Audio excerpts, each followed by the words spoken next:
bombers coming over, they missed a lot of them. So they were pretty active there in the beaches, you know, especially at Omaha. Right. So we had a real tough time there. They started to about around 6 o'clock or a little after 6 o'clock. They started to land at the beaches, you know. Okay. And they lost an awful lot of the men. Uh-huh. It got to the point where in Omaha there was talk about withdrawing, you know. They were losing so many men there. Uh-huh. But then they decided, no, they decided to move the ships in real close and bombard them, you know, which they did. And, well, anyways, I was there for about, let's see, 15 days altogether, I think it was. And from there, I went down with the ship. It was a heavy cruiser, went down through the Straits of Gibraltar over to Africa, overran North Africa. And we had some repairs down there, and then we went from there to Sicily. Oh, Sicily. Yeah, Palermo. I was stationed in a hotel in Palermo. We had our own unit, you know. Uh-huh. And we flew from Palermo to Naples. Okay. And set up a school in Naples to teach these radio men how to operate this equipment, you know. Uh-huh. And then from there we went into southern France, I think it was August 15th, 1944, we established a front in southern France, you know. And after that I came back to the States, went back to the Washington, and then from there I had delayed orders to get out to the West Coast. I went to the Pacific. And I was on quite a few ships there in the Pacific, but the original one was a destroyer by the name of the USS Stanley. And we invaded Okinawa on Easter Sunday morning. We were stationed about 40 miles north of Okinawa, picking up, using the radar stuff to pick up any planes coming in, so we could notify them they could bring their planes out to meet them, you know. Right. We were in I was in north of Okinawa, and down the south of Okinawa, the ships were being sunk. They were getting lose a lot of ships, like kind of the kamikazes and stuff. So they sent us down south to replace those ships. I was still on a crew I was still on a destroyer then. And on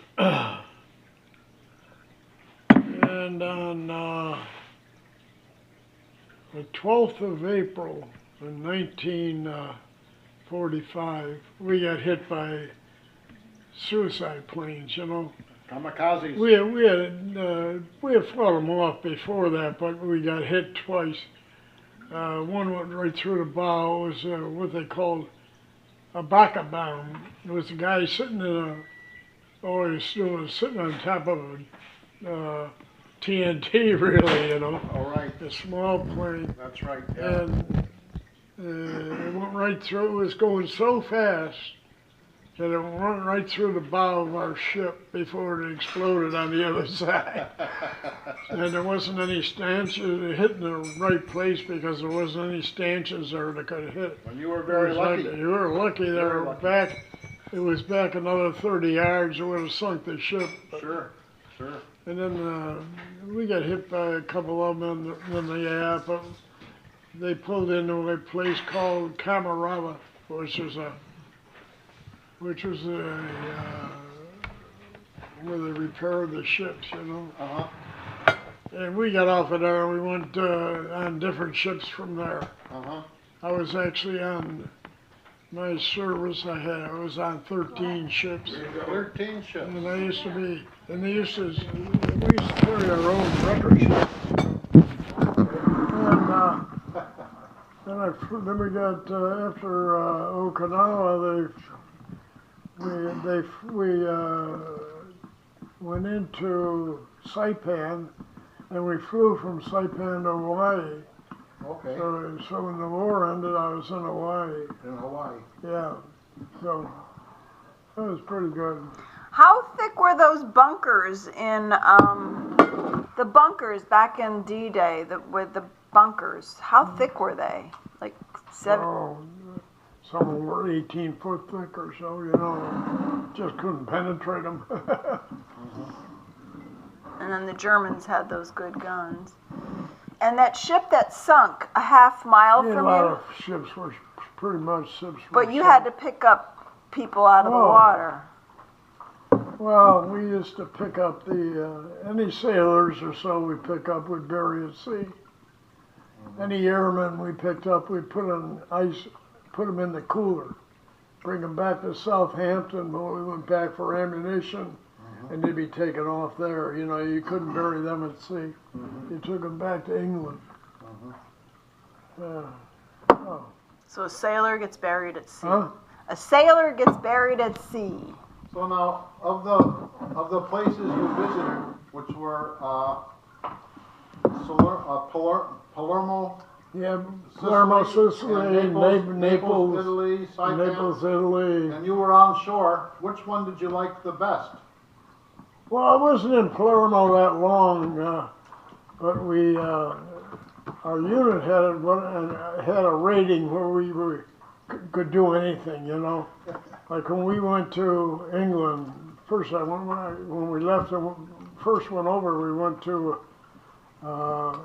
Scotland. We landed in the Firth of Clyde of Scotland, and then we took a train down to Falmouth, England, you know. And we set up a school down there, which was private, you know. You couldn't get in there. Top secret, It was right? guarded all the time. Right. And then we moved there from there to Exeter, which is north of there. And we set up a place there. There was 8 of us in our unit, and we had 5 trucks, 5 cars, 3 Jeeps, and we had 2 or 3 weapons carriers in a truck, you know. So everybody could have a truck. But then we went to Dover, England, Dover. on the White Cliffs right there. Right. And went to a British school over there. See how they were working out with jamming equipment, you know. And it was pretty interesting, you know. And so we stayed there probably a week or so. And it was, Is Well, Saipan China? No, Taiwan. Saipan's Taiwan. With all the travels though, was there any one particular place that you liked the best well, when you let's stayed and visited see. it? I liked England. I liked Belfast, North Ireland. I was over there for a couple of weeks all by myself, well, with another guy. That's where we put on some equipment on ships coming in, Oh, I and see. when we left for France, you know. Uh-huh. And I liked Ireland. Ireland. Oh yeah, Uh-huh. I had a good time there. Uh-huh. Did you see any They relatives? had these clubs. You go in a club, and down below you buy a bottle of booze, you know, whiskey, for $4 or so. Uh-huh. And you go upstairs and dance with the girls, and they drink yours. So we had a good time there. Irish like to have a good time, I know. Yeah, They like, they like to party. They're my mother was Irish Catholic. My sister likes to party. Loves Ireland. She went to Ireland, my sister, Colleen. And her name's Colleen. Oh, really? Yeah. Okay. Colleen went to Ireland, She would have been popular. and they kissed the Then she fell in a barrel of beer. they kissed the Blarney Stone. Colleen kissed the Blarney Stone. yeah. Well, now, when you would set up your school, Were you a teacher? What was your job in the school? Were you a teacher?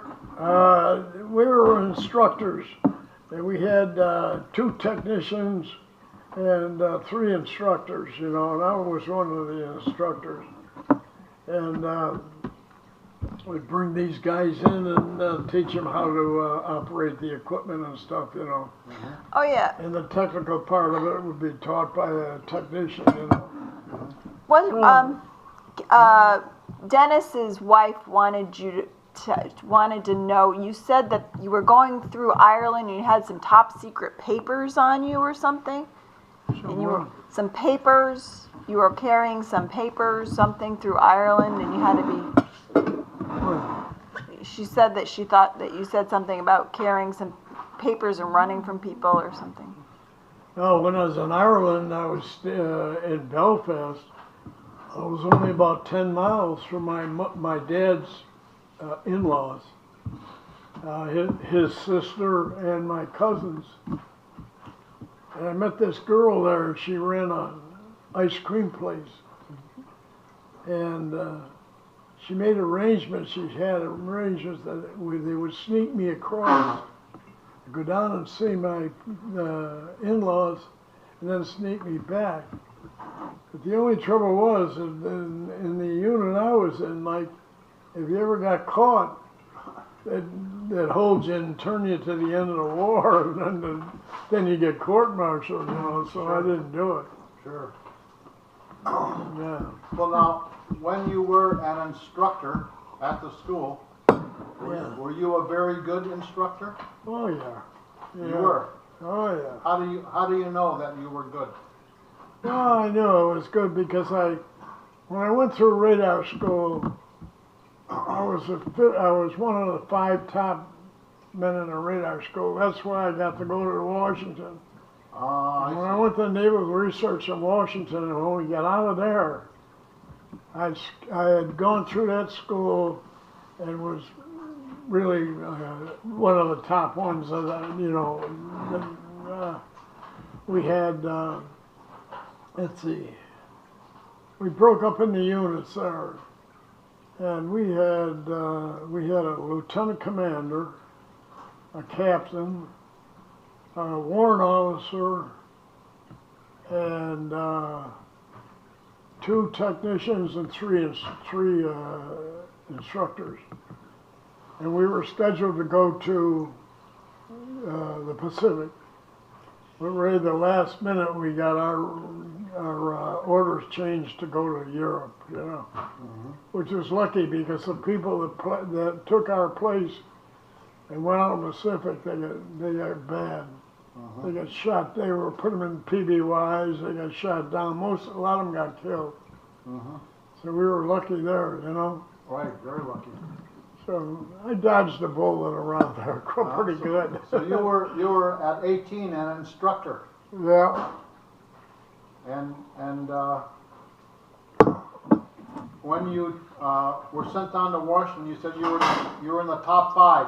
That's why you were sent down. I was on top 5 out of Virginia Beach, Virginia, where they had Did you radar have school. to take an examination? How did you get in the top 5? Was it an exam or Well, or just a teacher's recommendation? no, they took the 5 top. They took actually, I think it was 7 or 8 the top 8 people that graduated school and offered them whether or not they would go to, to the Naval Research Lab. You know, you could turn it down if you wanted, but they didn't say what it was, but it was something special, so I took it. For 18, yeah, something special. Yeah. Okay. Yeah, it worked out pretty good. When you were in England, he was in England. They used to shoot. You guys would shoot back and forth across the channel That was to scare each that other or was something. when, The Germans. Well, that's when I went to school over in Dover, I've been to England. Dover. Calais was 19 miles across, you know. That's right. And what they do at night is we'd fire one off, they'd fire one back, we'd fire one off, they'd fire one back.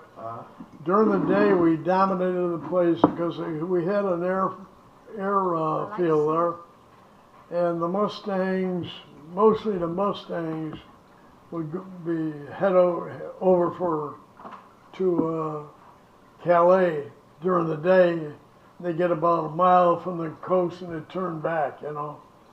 And every once in a while they'd break through and strafe over there, you know. So, but at night it was like a, you know, 101. Well, now, after the war, were you ever an instructor again? After the war? Yeah, no, after the war, I had an offer for a job with General Electric. And before I went in the war, I was on the railroad. When I was going to high school, I worked on the railroad. So when I come back, I had this offer from General Electric, and I also had the railroad background that had seniority from the time I was in high school, and they had a position opening up in the passenger department, you know, and a ticket office in where I was from, you know, which was in Syracuse, New York. So instead of going to GE, I went back with the railroad. Then I stayed with the railroad until I retired. Right. Till at age what? You were labor relations, right? Well, I was in I was in a ticket office when I went to Rochester as a passenger agent, and and from there I went to, I left the passenger department, went into labor relations, you know, got transferred back to Syracuse, and then I eventually was sent to New Haven, Connecticut, and then back to Buffalo, then to Philadelphia, where I retired in Philadelphia. Oh, in Philadelphia? Yeah. Oh, okay. Okay. So I started out as a messenger in 1942 in DeWitt Yards at Syracuse, and I retired in Philadelphia in 1989 as senior director of labor relations for Conrail. Oh, really? Yep. That's tremendous. Tremendous. Yeah. Well, It was it was pretty good. When you were talking with GE, what kind of job did GE want you to do? Technician. Technician. Yeah. And you could have probably gone up from there, you know. What's the difference between a technician and an engineer? What's the difference between a technician and an engineer? I don't know. So, A technician and an engineer. I don't know. Ask your father. Dad, what's the difference between a technician and an engineer? what's the difference? Is there any difference? In my country, they have difference. What's the difference? Engineer, you must graduate from university.